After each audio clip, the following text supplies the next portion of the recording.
Muy buenos días a todos y bienvenidos a un nuevo Unisabana Ágora, el último de este semestre, en el que contaremos con la presencia de un gran invitado, a quien ustedes muy seguramente han visto en las pantallas de televisión, de cine y también en teatro. Pero antes de contarles de quién se trata, los invito a participar activamente con nuestro hashtag Unisabana Ágora. Recuerden que nos pueden encontrar como @unisabanamedios en Facebook, Twitter e Instagram y como @comsabana en las mismas redes sociales. Nuestro invitado de hoy es Santiago Alarcón. Nació en la ciudad de Medellín, donde en 1996 inició sus estudios en teatro. Luego de 4 años viajó a Bogotá a continuar con los mismos. Ingresó a la escuela de Alfonso Ortiz, donde se mantuvo por 2 años. Participó en varios talleres relacionados con el entrenamiento de la voz, técnicas de creación, técnicas de improvisación, entre otros. Ha hecho parte de varias obras de teatro, dentro de las cuales se destacan En casa de Irene, La Mandrágora y Bodas de Sangre.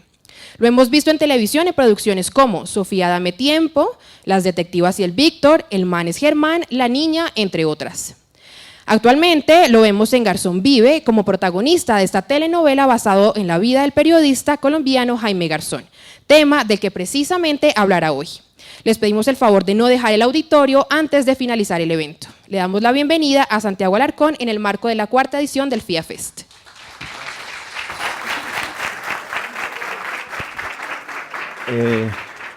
Gracias. Ojalá aplaudan después. Sí. A mí me gustó mucho lo de no se vayan al auditorio, porque generalmente sí la gente se va. Bueno, me presento, mi nombre es Santiago Alarcón. ¿Sí me escuchan? Sí. Soy de Medellín, soy daltónico, soy sagitario, tampoco importa mucho, pero soy actor. Y digo que soy actor porque no es tan fácil para nosotros los actores y colombianos decir soy actor, es complicado porque digamos que ser actor para mí en Colombia y en cualquier parte del mundo, pero más en Colombia, ser actor es un acto de valentía. Decidir ser actor no es una decisión que se toma tan fácil, incluso no sé si es una buena decisión, pero uno siempre sabe que cuando toma esa decisión se va a enfrentar a un montón de cosas. Estoy invitado aquí para hablar sobre una serie que prácticamente partió mi vida actoral en dos, pero antes quería hablarles también de lo que significa ser actor. No me voy a demorar mucho. Les estaba contando que entonces ser actor es como, uno sabe que se enfrenta a un montón de cosas, sabe que se enfrenta, por ejemplo, a las dudas de quienes lo quieren a uno, le van a decir, no sé, estudie algo más serio, ¿no? Mírese a ver si busca otra cosa que hacer, que eso es para marihuaneros. Y va uno a ver y sí, pero se enfrenta uno también a la expectativa de quienes no lo quieren a uno, entonces ahí es donde está la cosa, a eso le va a ir mal, no demoran llamar para pedir plata, para que le ayuden. Actores los de Hollywood, siempre le dicen a uno eso. Y lo ven a uno como que no va a ser muy difícil. Y uno siempre tiene que enfrentarse. Cuando uno es actor, por ejemplo, uno siempre tiene como una vocecita ahí, que es una vocecita, tiene como 2 vocecitas. La exterior, que es la mamá, el papá, los tíos, los amigos, que le dicen a uno, no, por ahí no es hermano, busque otra cosa. Y una vocecita interior, que es la del miedo, esa de, ¿será que uno sí sirve para esto? ¿Será que esto sí es lo mío? Incluso uno, todavía yo tengo 38 años, todavía me pregunto si esto sí es lo mío, pero pues ya no tengo nada más para hacer. Ya no me sirve para nada preguntarme si es o no. Sin embargo, esta pasión que sentimos los actores, porque a nosotros nos mueve muchísimo la pasión, esto es lo que nos impulsa siempre a salir adelante y a defender nuestra profesión. Bueno, digo profesión porque es una profesión, pero que para ejercerla no se necesita ser profesional. Es un poco extraño, pero bueno, por allá en 1991 la Corte Constitucional sacó una sentencia donde dice que los actores no somos profesionales, que lo que nosotros hacemos es un oficio, que lo puede realizar cualquier persona, que para eso no necesita preparación, sino que eso es un talento innato. Entonces eso lo puede hacer cualquiera. Y por eso para ejercer el trabajo como actor no se necesita ser actor, es muy raro, pero así es. Así es, entonces en este momento hay un montón de universidades graduando muchachas y muchachos muy buenos actores, maravillosos, que tendrán que salir a competir, sobre todo en televisión, con gente que no está preparada. Pero bueno, ya se aburrieron, pero bueno, no importa. Esa no es la discusión, para eso no me invitaron. Les estaba contando entonces que los actores todo el tiempo salimos a defender nuestra profesión, salimos a defender de quienes quieren abusar también, porque saben que esta es una profesión solo para gente con pasión, ¿sí? Por ejemplo, y nos ha pasado siempre, nos ha pasado muchísimo, y los actores siempre hemos sido como por debajeados ahí, como que... Por ejemplo, si hay que ir muy lejos, Molière, que es como el padre de la comedia francesa, autor de obras como Tartufo, como El médico a palos, como El avaro, era actor, escritor, dirigía sus obras y pues era muy importante. Este muchacho se enfermó de tuberculosis, bueno, muchacho ya tenía como, bueno, tampoco tanto, ¿no? Porque aquí hay gente también de esa edad. Bueno,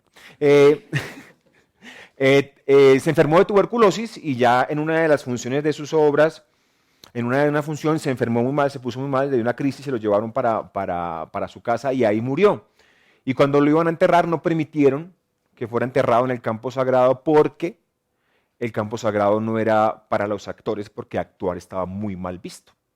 Y entonces la mujer de Molière en ese momento va donde el rey, que era Luis XIV, y le dice, vea, déjeme hacerle por lo menos una ceremonia decente a este muchacho, que pues, ¿qué vamos a hacer? Y él le dice, bueno, hágale pues, entiérralo, pero de noche. Entiérralo de noche, y a Molière lo entierran de noche y en el lugar donde están los niños no bautizados. Entonces a los actores siempre nos han tratado mal, siempre nos han puesto ahí por el ladito, pero sin embargo nosotros salimos todo el tiempo a buscar la manera de poder mostrarnos. Porque por ahí le preguntaban a un actor de esos famosos de Hollywood, que no me acuerdo cómo se llama, qué consejo le daba a los actores nuevos. Y él decía que actuaran siempre, donde estuvieran, que actuaran siempre, que en cualquier parte lo iban a ver y ahí estaba la posibilidad. Entonces nosotros los actores siempre salimos a buscar dónde podemos actuar, dónde podemos plasmar lo que queremos contar, sea en el teatro, sea en el cine, sea en una charla en la universidad. Me tocó a mí, pero salimos siempre a buscarlo y a buscarlo porque un datico no menor para que se den cuenta más o menos qué es ser actor en Colombia. El promedio de desempleo de los actores en Colombia es el 90%. Es decir, nosotros, para un dato más exacto, la Asociación Colombiana de Actores, que es el sindicato, tiene 1.200 afiliados, de los cuales trabajan 100 o 120. No siempre los mismos 100, ¿no? Porque entonces sería, pero más o menos alrededor de eso.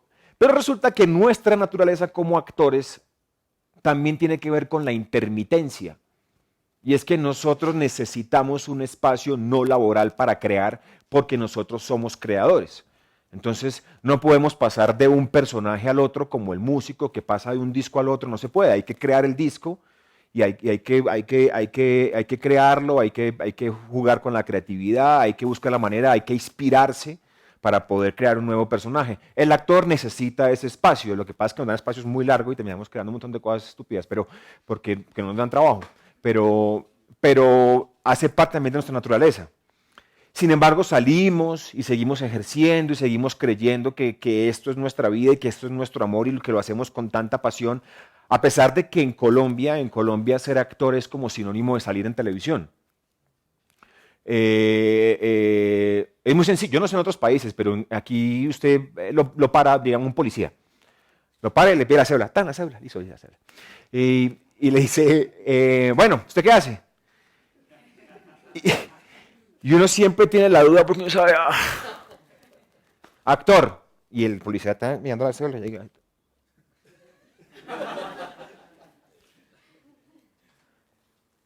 ¿Y en qué ha salido? Y entonces ya uno ahí, claro, porque si uno no ha salido, si los actores que no salieron en televisión, pues entonces no existen para nadie. Y uno no quiere decir en qué ha salido, porque imaginen, no me acuerdo de mí, no, pues no voy a mí se me da pereza. Y decía Woody Allen que los actores trabajan toda la vida para ser reconocidos y cuando lo son se ponen gafas para que no lo reconozcan. ¿Te has visto? Los actores ya empiezan con gafas así todos ya. Ay, ya. Entonces uno no quiere decir, no, pues hermano, la verdad es que no se acuerda entonces le toca a uno explicarle eso. Hay otros que miran la cédula y se sienten muy bien cuando dicen esto. ¿Actor? Sí. Como no veo televisión. Y a mí me encantan esos momentos cuando pasa eso porque es como que la gente se siente, bueno, hay gente que no ve televisión, sí, pero hay gente que finge que no ve televisión y se sienten tan intelectuales, se sienten tan interesantes que yo dejo ese momento para ellos. Y ellos dicen, no veo televisión y yo sé que ellos ahí me están queriendo decir, no me importas, no me sirves para nada. Entonces yo los dejo. Hay otros que dicen, yo no veo televisión nacional, que esa es peor, porque entonces ya uno ya está por debajo allá, ya uno no existe, uno no existe. Pero entonces, claro, nosotros aún después de eso seguimos buscando la manera de demostrar y de querer salir a contarles lo que queremos contarles, sea en televisión, sea en cine, sea en teatro, porque pues somos actores. Y los actores, hay muchas veces me escriben porque ahorita estoy en RCN, que se va a acabar RCN y se va a acabar la carrera del actor. Como así, es que los actores no, imaginen la noción de los actores que tienen, que los actores solo pertenecen como a un canal, como que solo hacen televisión y ya. Y no, los actores nos toca hacer de todo, y porque queremos hacer de todo, y porque nos preparamos para hacer de todo. Y nos gusta, y nos divierte. Y es más, no podemos quedarnos haciendo una sola cosa, porque parte de nuestra naturaleza es crear, y por eso alguna vez cuando estaba haciendo yo El Man es Germán, llevaba como un año al aire, no, un año grabando, y fui hasta donde el presidente Arsenal y le dije, yo creo que ya es hora de que terminemos porque yo ya no me estoy divirtiendo, porque yo siento que ya esto es un ejercicio más mecánico que creativo, porque siento que ya lo que teníamos que decir ya lo dijimos y siento que ya no lo estoy disfrutando, entonces ya es hora de decir adiós. Tal vez en el momento más importante en términos económicos para el canal y para uno, porque pues la serie estaba muy arriba, pero cuando uno no está disfrutando eso, cuando uno no siente esa cosquillita ahí adentro, cuando ya para uno no es un reto, pues entonces toca decir adiós y realmente salir de la zona de confort y buscar un nuevo reto. Los actores estamos acostumbrados al no como respuesta, estamos muy acostumbrados a eso, por eso no nos duele cuando nos dicen que no. Y desde que éramos pequeños, desde que yo me maquillaba como niño, mi papá decía, como niña, mi papá decía que no, que como que el niño está mariqueando y todo eso. Pero nada, yo decía que, no, que yo iba a ser actor. Y siempre le dicen a uno que no, entonces que no sea actor porque se va a morir de hambre. ¿Cierto? Que no haga teatro porque pues, se va a morir de hambre. Que no haga televisión porque traiciona la causa. Que no haga teatro comercial porque traiciona la causa. Que no haga cine porque eso no lo ve nadie. Bueno, a no ser que las películas de Dago, pero entonces le dicen, no haga las películas de Dago porque traiciona la causa. Y uno termina realmente diciéndole no a todas esas voces, a ese ruido que hay afuera, y uno sabe y uno ama lo que hace y uno va diciendo a lo que quiere hacer. Entonces, entre otras cosas, yo escuché muchas veces, no haga, ¿cómo se le ocurre hacer una comedia vestido de punk? Lo van a matar. Aquí estoy. No, ¿cómo se le ocurre hacer la vida, cómo se le ocurre hacer la vida de Jaime Garzón? Pero ¿cómo le ocurre decirle? Y yo pensaba, pero ¿cómo le voy a decir que no? ¿Cómo le voy a decir que no a una posibilidad tan importante en mi vida? Es decir, cuando llega el momento, yo me entero de la posibilidad de Jaime Garzón, me entero 3 años antes, porque justamente estoy sentado en un restaurante que se llama El Patio, que era como su oficina, la oficina de Jaime Garzón, donde ahí se mantenía, incluso hoy en día hay un plato que se llama el arroz de Jaime, algo así, o arroz a la Jaime, no, arroz Garzón. Y yo estaba ahí, por primera vez en mi vida, estaba sentado ahí conociendo ese lugar, hablando con un congresista y un actor, hablando del sindicato, y en ese momento alguien tocó el vidrio de adentro del restaurante y era el libretista, y me dice, venga, acompáñeme afuera a hablar. Salimos y él me contó que estaba escribiendo Garzón y que me veía ahí. Y yo le decía, no puede ser que usted me esté contando esto cuando estamos aquí, en este restaurante. Yo nunca había venido, la primera vez que vengo me lo encuentro a usted. Creo que pues es mágico, arranca esto con un poco de magia. Y de ahí ya pasaron 3 años. 3 años donde yo todo el tiempo estuve presente, que vamos a hacer Jaime, que no vamos a hacer Jaime, que vamos a hacer Jaime, que vamos a hacer Jaime, que vamos a hacer Jaime. Incluso ni me daban trabajo porque yo era Jaime Garzón. Así, hasta que un día me tocó ir a RCN porque me llamaron para un casting. Ah, no, mentira, no, que usted porque usted es Jaime. Yo, pero yo llevo un año siendo Jaime y no ni siquiera he leído el primer libreto. Me tocó subir a RCN a decirles, dejen de decir que yo soy Jaime y denme trabajo. Hice una novela y llegó el momento de hacer Jaime. Y llegó el momento de hacer Jaime, apareció Sergio Cabrera, fue a ver una obra que yo estaba haciendo y me dijo, hay que hacer el casting. El primer casting me fue muy mal. Muy mal. A nosotros generalmente nos va muy mal en los castings, o por lo menos a mí. A mí me va siempre muy mal. Yo nunca he salido contento de un casting. Por eso digo que estamos acostumbrados al no. Cuando uno va a un casting, la sorpresa es que quede. Uno no va diciendo, va a quedar, va a quedar, no. Además porque uno no compite. Porque la idea esa de competir que tienen los actores ahora de te gané el casting, no me gané, eso no existe. Porque pues uno cómo va a competir cuando somos completamente diferentes a la hora de poder interpretar un texto, a la hora de ser objetivos frente a un personaje. Somos completamente diferentes y cada uno es una propuesta diferente. Lo que gana es la propuesta, pero uno no le gana a otro actor. El casting fue pésimo porque yo cometí un error como actor. Bueno, he cometido muchos como actor, pero este fue que me llevé el dibujo de Jaime. Me llevé casi la caricatura de Jaime. Me llevé la peluca, me llevé las gafas, me llevé los dientes, me llevé el cuerpo, la ropa grande y me preocupé muchísimo por cómo se veía. Y cuando hice el casting, terminé el casting, toda la cosa, y uno sabe que no le fue tan bien, como a los 8 días me llamó Sergio Cabrera y me dijo, hablemos porque yo siento que tengo que darle otra oportunidad porque era mi primer casting y era su primer casting y creo que yo no le di bien las instrucciones y usted la propuesta que trajo no era muy buena, entonces necesito que vuelva, pero no traiga absolutamente nada, ni gafas, ni peluca, ni dientes, nada, venga usted. ¿Por qué? Porque yo primero necesito verlo a usted y de ahí partir a la construcción del personaje Jaime. Porque lo que yo quiero que hagamos en esta serie es que más que veamos a Jaime Garzón o del actor imitando a Jaime Garzón o del actor cómo imita de bien sus gestos, es que la gente por momentos pueda ver a Jaime. Y eso solo se puede lograr a través de un trabajo buscando la esencia, pero desde el cero, no desde arriba como yo estaba, desde la caricatura, sino desde el cero, desde empezar a armarlo poco a poco.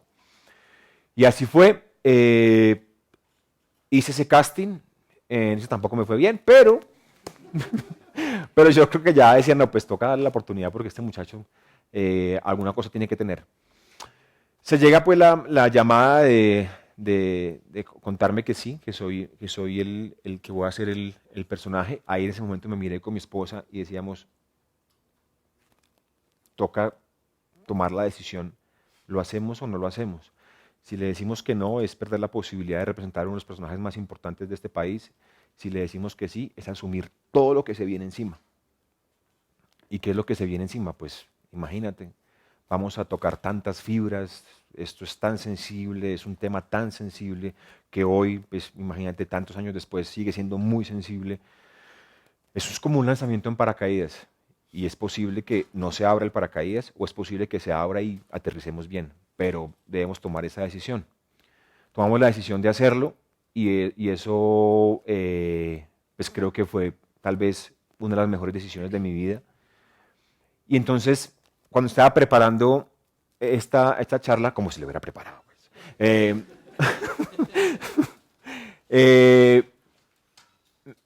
me acordé de todo el proceso y entonces como que lo dividí en 3 pasos de cómo fue el proceso de poder interpretar a Jaime Garzón. Y el primero es como la creación del personaje.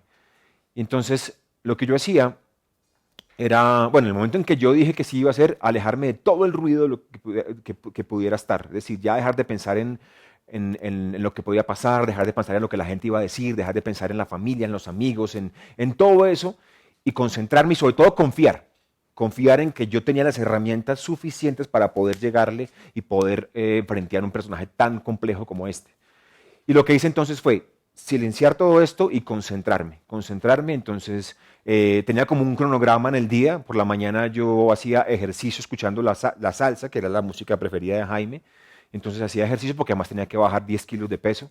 Entonces, porque me llamaron muy gordito cuando estaba. Es que me llamaron justo en diciembre. Y yo estaba con muñón en la boca así ya justo cuando quedé. Y entonces hacía ejercicio. Por la mañana veía los videos, todos los videos que había. En la tarde leía todo lo que había sobre él, los libros de la hermana que me tocó mandarlos a comprar de manera por allá como con 2 espías que tenía, porque pues no me los iba a vender a mí. Porque ella nunca estuvo de acuerdo con la serie. Ahorita me van a apuntar de eso, yo sé. Ahorita hablamos. Y entonces, claro, por la tarde veía todos los videos, perdón, leía todo lo que había sobre él. Y en la noche, entonces yo leía los libretos y me acostaba a dormir con unos audífonos que tenía y escuchando su voz, todo el tiempo su voz. Y así me la pasé un mes preparando, y a veces ensayaba, me encerraba con los libretos nuevos, ensayaba. Como a los 15 años me pasaron la prótesis dental. Me puse la prótesis dental, horrible, pero pues tocaba hacerlo porque la idea era que se viera muy natural. Entonces ensayaba en la noche con la prótesis, mis hijos pasaban y solamente agachaban la cabeza y decían, eso debe ser algo de papá, es su profesión, hay que respetarlo también. Y pasó un mes de ese trabajo creativo que hice yo, donde me sumergí completamente en la vida de Garzón, donde todo lo que hubiera por ahí yo lo agarraba y lo leía y lo releía y la música y los videos y los veía otra vez 1, 2, 3, 4 veces, todos los documentales, todos los libros los releía y buscaba y comparaba muchísimo con los libretos, y entonces de pronto si aquí dijo esto, ¿será esto verdad que no lo dijo? Buscaba, investigaba, era todo en función de ser Jaime Garzón en ese momento de manera intelectual, es decir, en ese momento todo en mi cabeza. Luego viene el momento, digamos que más difícil en ese proceso, que es tener toda esa información y ponerla ya en el cuerpo y ponerla ya para el personaje, que es para mí lo más difícil. Y eso, ahí yo cuento con una persona muy importante que es Sergio Cabrera. Sergio Cabrera es el que, digamos, empieza a través de su experiencia, obviamente, de tantas películas y tantos actores que ha dirigido y actrices que ha dirigido en su vida, pues él más o menos sabe decirme dónde, cómo y cuándo poner las cositas, y a través de ensayos, y hicimos cualquier cantidad de cosas, probamos cualquier cantidad de ensayos y muchas escenas y repetíamos muchísimas cosas hasta que poco a poco fuimos encontrando como esa esencia de Jaime antes de ponerle como ya los últimos detalles para que la gente pudiera identificar a Jaime. Entonces lo que hicimos fue primero buscar esa esencia y empezar a trabajar desde ahí, desde la verdad que llaman, desde algo que era simplemente desde Santiago Alarcón y desde lo que sentía de Santiago Alarcón al decir esos textos y todo eso, y ya después ahí sí ponerle las cositas como las gafas, como los dientes y todo eso para que empezara a aparecer Jaime. Esto fue otro mes de ensayos con otros actores, con las actrices, yo solo en mi casa, todo esto, y llegó el momento pues de empezar a grabar, que es ya la segunda parte, que es la que llamo yo la ejecución, que ya es empezar a trabajar, a hacer las escenas, y ahí imagínense pues cómo estaba yo el primer día, muerto de miedo, porque pues todos los ojos estaban puestos en mí, todo el mundo fue a ver quién era Jaime Garzón, quién lo iba a hacer, cómo lo iba a hacer. Yo no dormí el día anterior, por supuesto, porque pues era el reto más grande de mi vida como actor de televisión. Y un sueño además, un sueño por cumplir, porque imagínate la posibilidad de interpretar a un man como estos. Y todo empezó a fluir, y ahí yo entonces también tengo que agradecer porque tuve alrededor un elenco maravilloso. Cuando uno tiene un elenco maravilloso, es decir, cuando tiene un grupo con el que uno pueda trabajar, que es solidario, un grupo que es generoso, entonces es más fácil para uno. Entonces yo siempre he creído que los personajes son como la vida real, no se construyen solos, se construyen a través de su entorno. Como nosotros somos lo que somos porque vivimos en un entorno y ese entorno nos formó Y así también pasa con los personajes se forman a través de los entornos. Y fue una experiencia maravillosa haber compartido esos 6 meses de grabación donde lo que yo hacía era llegar 7:30 de la mañana, me maquillaba, me vestía y a partir de ese momento Santiago Alarcón no existía. Yo le pedía a los compañeros de producción que siempre me llamaran Jaime. Un poquito loco, yo sé, pero tocaba. Entonces, solo existía para la gente si me llamaban como Jaime, porque yo los dientes nunca me los quitaba durante el día y la ropa pues la tenía todo el tiempo y todo el tiempo estaba en función de Jaime Garzón hasta las 8:30 que me iba para la casa y me iba en bicicleta y en bicicleta mientras iba a la casa iba repasando todos los personajes que él había hecho, Jocelina, Néstor Elí, Godofredo, todos ahí los iba repasando, las voces, porque pues no tenía tiempo, porque al llegar a la casa tenía que repasar las escenas que venían al día siguiente y las imitaciones que él hacía. Yo hice más o menos entre imitaciones y personajes 150 personajes. Más en el voleo. Pero, entonces, y me acostaba con los audífonos. Entonces yo era Jaime Garzón casi 20 horas era Jaime Garzón. A mi esposa le tocó convivir con Jaime Garzón casi 6 meses, porque pues yo no estaba en la casa, yo no paraba en la casa. Pero fue una experiencia muy bonita, incluso les cuento ahí como anécdota que una vez grabando la escena de la muerte en un cementerio, estábamos marcando la escena y alguien me entregó un ramo de flores, alguien de ambientación me entregó un ramo de rosas, y yo pues por el descuido de estar marcando la escena nunca pensé en qué hacer con el ramo de rosas. Cuando ya se fue a rodar la escena, Sergio Cabrera me dice, ¿qué va a hacer con el ramo? Y yo le dije, no sé. Le dije, hagamos una cosa, ruede y yo en cualquier momento algo pasará con el ramo. Pero yo en ese momento confiaba tanto, confiaba no tanto ya en el personaje porque Sergio Cabrera decidió empezar por los capítulos de la mitad para cuando llegáramos a los primeros ya el personaje estuviera ya en su punto. Entonces, cuando estábamos en los primeros capítulos ya los personajes estaban hablando casi solos. Entonces, cuando esos personajes ya están casi informados, uno también confía muchísimo en lo que pueda pasar en la escena. Entonces, uno deja muchísimas cosas ahí que sucedan en la improvisación porque los personajes ya están hablando solos. Entonces, yo dije eso. Yo le dije, tranquilo, marque, rodemos y yo en cualquier momento algo va a pasar con las rosas. Y estaba con mi esposa, que es la que hace de Soledad Cifuentes, que en la vida real se llama Inés Masmela, sí, Inés Masmela. Y, ¿se da risa? Sí. Y entonces yo le dije a ella, a mi esposa, aunque en ese momento lo hablaba como personaje, ¿no? Le dije, pregúnteme por las flores en cualquier momento, cuando usted quiera, y yo miro a ver cómo resuelvo eso. Empezamos la escena y en un momento ella me dice, ¿y las flores, Sardino, no las va a dejar en la tumba? Y yo la miré de las flores y le dije, no, esas flores son para usted. Y se las entregué. O casualidad que mucho tiempo después nos enteramos que en la vida real eso pasó. Que Inés, que es el personaje real, todavía tiene guardadas esas rosas en un libro. Claro, nosotros entramos en pánico. Yo dije, no puede ser. Hicimos algo que pasó en la vida real. Y esas cosas pasaban porque nosotros ya estábamos completamente entregados a los personajes y estábamos dejando que las cosas sucedieran. Y sucedieron así un montón de cosas, como grabar en el carro real la muerte. ¿No? Cuando yo llegué a grabar la escena de la muerte, me encuentro con que es el mismo carro donde lo mataron. Y pues era como un poco extraño, porque les confieso, yo no sentía nada. No, yo no sentía ni miedo ni nada, no sentía absolutamente nada. Luego entendí cuando vi las escenas de la muerte que nosotros hicimos, vi las escenas de los compañeros míos, entendí que la muerte de Jaime, pues el dolor era en nosotros, no en él. El dolor de la pérdida de él era en los colombianos, no en él. Entonces tal vez por eso yo no sentía nada. Tal vez por eso cuando me conmoví cuando vi el resto de los compañeros trabajando en esas escenas.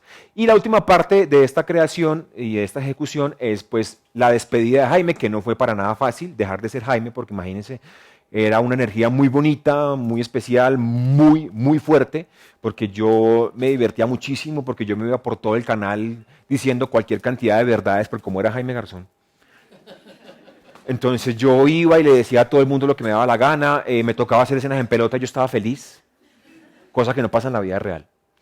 Pero yo las hacía tranquilo, tranquilo porque era Jaime Garzón, iba y le decía al productor que era un tacaño, que iba y le decía al productor ejecutivo arriba que nos subiera el sueldo o que nos pusiera algo decente para comer, tranquilo. Y yo lo hacía tranquilo porque yo era Jaime Garzón y me empezaban a correr la gente. Yo estaba feliz, pero había que decirle adiós. Había que decirle adiós porque la vida continúa, porque los actores tenemos que soltar también, así como atraemos, también tenemos que dejar ir. Entonces yo hice un trabajo casi que esotérico, puede ser, ¿sí? Que me fui para Medellín, fui a mi mamá, al origen, pues, a hablar con mis amigos, con mi mamá, con mis hermanos, a reconocerme un poco a mí mismo otra vez. Me fui para La Guajira, estuve en el mar, me metí en el mar, que porque la sal limpia, que no sé qué. Y lo más importante es que hice teatro. Y les cuento que hice teatro cuando estaba ya a punto de terminar. Dije, tengo que hacer teatro porque el teatro para mí, ese es el lugar al que uno siempre tiene que volver. Porque el teatro enseña, porque el teatro es terapia, porque el teatro te recuerda por qué decidiste ser actor. Y ya hace algunos años el teatro había salvado mi vida. Y este año, pues, es que este año y esta vez el teatro la volvió a salvar.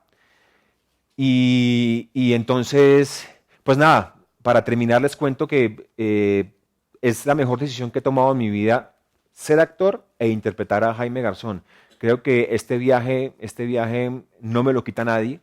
El placer de haber estado ahí, de haber jugado a ser este personaje tan importante y tantos personajes que hice, este placer no me lo quita nadie, como tampoco me quita nadie el placer de ser actor. Hoy en día me siento muy orgulloso de mi trabajo, muy orgulloso del trabajo de mis compañeros y muy orgulloso del talento que hay en Colombia. Aquí hay actores y actrices con un talento maravilloso, gigante, y que tenemos que aprender a valorar, porque los actores somos como ese sueño cumplido de alguien que no pudo hacerlo. Entonces, agradezco muchísimo la invitación y pues nada, aquí estoy para lo que necesiten.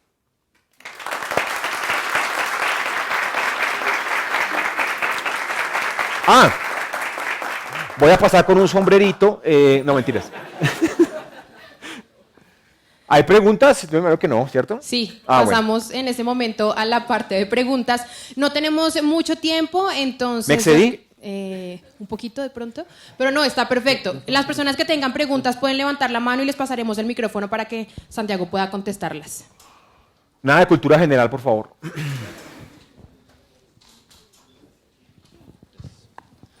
Hola Santiago, mi nombre es Francisco Cruz. Desde hace unos años, como de manera un poco individual, me llevo formando como actor. También por eso estudié audiovisual, como que dirección y actuación lo disfruto mucho. Se va a dirigir y va a actuar usted mismo. Si hay talento, sí, si no, pues cámara y ya. Así no. Igual es rico. Pero mi mayor pregunta es, pues como yo he tenido que ir como por esta vía de tratar de formarme a mí mismo, buscar literatura por un lado, ensayar, asustar a mi familia llegando vestido de alguien más y cosas así. Sí. Digamos que hace unos años pues yo me he desempeñado más que todo en el teatro y un poco en lo audiovisual, pero más que todo en el teatro. Y hace unos años me pasó esa parte de que uno pierde un poco la magia al actuar y me alejé un poquito del teatro, me incursioné un poquito en la cuentería y también se está yendo la magia y no sé por dónde irme también como en la parte de mi propia formación actoral, porque pues ya me fui por Stanislavski, ya me fui como un poco por la escuela rusa, pero estoy como un poco trabado en mi proceso de formación. Estudié otra cosa, mentira, no. ¡Es el momento! Piense si es lo suyo, eso es para marihuaneros. No, el teatro y la actuación es tan amplio que hay muchísimas formas de poder enamorarse de él. Y yo creo que incluso hacer stand-up o esas cosas no es alejarse. Todo eso sirve, todo lo que uno puede hacer en la vida sirve para el teatro. Yo nunca pensé que iba a estar aquí al frente hablando de mi vida, ¿me entiendes? Y menos de un personaje, pero esto me sirve a mí también para más adelante. Todo sirve, todo sirve. Lo que uno tiene que tener claro es si quiere ser actor. Si va a ser actor, entonces hay que prepararse para ser actor. Y se va a encontrar con crisis, porque las crisis son normales. Cuando uno siente que está estancado, que no está creando, pues es ahí donde necesita realmente reafirmar si eso es lo que quiere. Como en la vida, ¿no? Como en las parejas, como en todo. Las crisis en los actores son más frecuentes de lo normal, pero porque los actores todo el tiempo estamos creando. Y como estamos creando, cuando dejamos de hacerlo, empezamos a tener crisis, empezamos a sentir que no estamos en el lugar donde es, pero sí estamos. Lo que pasa es que hay que aprovechar la crisis, eso que tenemos ahora, y empezar a crear. Y más ahora, cuando antes los actores dependían muchísimo de que los llamaran o de que alguien los convocara para hacer. Ahora no, ahora de verdad hay tantos espacios no convencionales para hacer teatro que usted puede preparar su monólogo, usted puede dirigirlo y usted puede presentarse donde quiera, y eso sirve un montón. Así que yo creo que lo más importante es tener los objetivos claros y sobre todo amar la crisis porque también la crisis nos sirve para enfocarnos un poco hacia el objetivo que queremos. No sé si eso sirvió, pero... Santiago, muchas gracias por estar acá. Bueno, yo tengo una pregunta para la gente de nuestra generación, un poco, creo que hay gente más joven acá. Lo de Jaime Garzón fue como un trauma, digamos, de una generación. Y ese trauma que uno lloró la muerte de Jaime Garzón en su momento, no sé, pues mucha gente de nosotros les pasó eso. Venía con esa doble cosa que era el humor, la comedia y al mismo tiempo pues esa tragedia que fue la muerte de él. Y para ti es como, me imagino, triple o 4 veces la misma cosa, en el sentido en que no solo es lidiar con el momento en el cual seguramente tú viviste la experiencia, sino después representarlo, pero para una gente después. Entonces a unos espectadores que de alguna manera ver a Jaime Garzón, digamos, en un personaje es como duro, digamos, es un desafío para uno como espectador decir literalmente y confrontar a ese actor y decir, este man cómo va a hacer, digamos, cómo va a hacer esto, cómo va a transmitirnos a ese Jaime Garzón que nosotros por una parte reímos en ese momento y que después lloramos, digamos, la muerte. Entonces, ¿cómo viviste eso? Digamos, tú tenías de referencia, tú dijiste en la charla que de alguna manera tenías que bloquear el presente, digámoslo así, ¿sí? Pero no se te salía por algún lado pues esa experiencia misma de ser tú mismo espectador de ti mismo, de ver un montón de espectadores que estaban así súper pendientes de ese asunto. Yo creo que en este caso los tiempos fueron perfectos. Nosotros rodamos sin ningún ruido. Porque cuando nosotros rodamos no habíamos salido al aire, muy poca gente sabía que lo estábamos haciendo, entonces nadie comentaba muchísimo.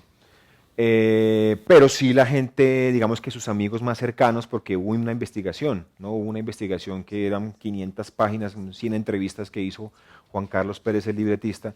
Entonces, claro, sí había digamos que un acercamiento con gente que no quería y con gente que sí quería. Y era muy difícil. Cuando yo me senté con Sergio Cabrera y con Juan Carlos Pérez, yo después de haber hecho mi trabajo de investigación, donde llegué 30 días después a sentarme con ellos me dijeron que hasta ahí era suficiente y que no escuchara a nadie más.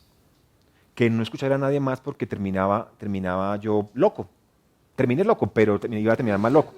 Porque imagínate uno hacerle caso o escuchar a todo el mundo, era muy difícil.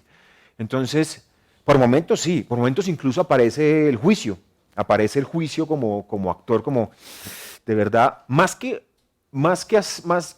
el juicio de estar interpretando a Jaime Garzón y de que puedo estar acabando con la imagen, era el juicio como actor de saber si lo estábamos haciendo bien o no, si lo que estábamos haciendo era honesto, si el trabajo que estábamos haciendo realmente valía la pena y que íbamos a lograr por lo menos generar en gente que no conoció a Jaime una posibilidad y una invitación a que lo conocieran. Y creo que ese era como el gran objetivo para nosotros, sobre todo con la gente que no tuvo la posibilidad de conocerlo, era, vea, mire, aquí vivió y compartió con nosotros un personaje que tal vez usted no conoció, pero que la serie lo va a conectar con él.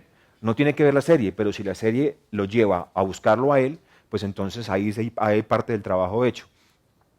Pero lo que hice yo sí realmente fue generar el menos ruido posible para que eso no afectara mi trabajo. Gracias. Aquí, Santiago, una pregunta. Nos comentaste en la charla que era en un principio un desafío, un sueño el interpretar a Jaime Garzón. Ya terminaron toda la fase de rodaje. Ahorita para Santiago Alarcón, ¿qué otro personaje de pronto se sueña algún día representar o qué otro tipo de proyecto le gustaría a futuro embarcarse? Sí, cuando uno hace teatro, uno siempre se sueña con un montón de personajes, ¿no? Uno se sueña con Hamlet, uno se sueña con hacer textos de García Lorca, uno se sueña con La Tempestad de Shakespeare, uno se sueña con un montón de personajes que uno en la escuela los hizo, pero no tenía la edad para, digamos, para asumirlos con la madurez. Y es que yo siento que uno, cuando va creciendo como persona, porque para mí un buen actor antes necesita ser una buena persona. Digo, hay buenos actores que son malas personas, sí, pero uno necesita como ese acompañamiento siempre del ser humano como actor para que, digamos, uno pueda afrontar personajes mucho más maduros, como los personajes de Shakespeare, como los personajes de Lorca. Me sueño con ese tipo de personajes en mi vida como actor, son los personajes de teatro. En la vida cotidiana, no, en la vida real nuestra, no tengo como ningún referente que yo quisiera hacer.